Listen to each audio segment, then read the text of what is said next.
Okay, hello everyone. This is Casey from WebBuddy. So in this video, I will share with you how you can block traffic from any country to your Siteground website. Okay, so this is my Siteground website, and let's go to Site Tools after you have logged in to your Siteground account. And this is a very important security feature because sometimes, especially if you use WordFence security plugin, sometimes you may receive alert like this: WordFence alert, increased attack rate. So in this particular alert, you can see that my website is being attacked by this IP address from Panama, this country. So that's why I want to block traffic from this country, and let's see how it can be done in your SiteGround account.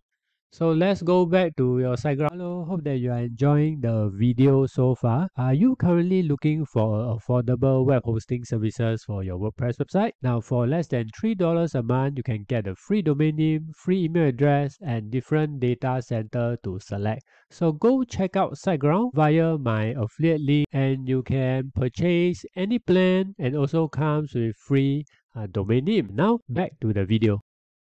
Account, and once you have logged into Site Tools, you can go to Security, and under Security you can see there's a block traffic. So click on block traffic, and here you have two options. One is block IP and one is block country.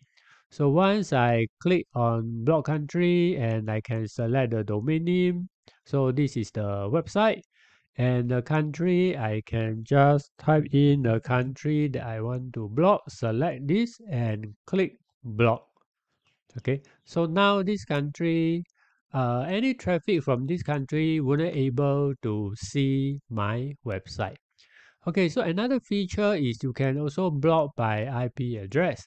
So if, for example, you don't want to block the entire country IP address, if you just want to block a specific IP address, you can also enter here and click block. So this feature is very important and very useful, and not all web hosting has this feature. So SiteGround is an excellent web hosting provider. They provide this feature for you to block bad traffic from any country. So I hope that you find this tutorial useful. If you like the tutorial, please like this video and subscribe to my channel. I'll see you in the next video. Thank you.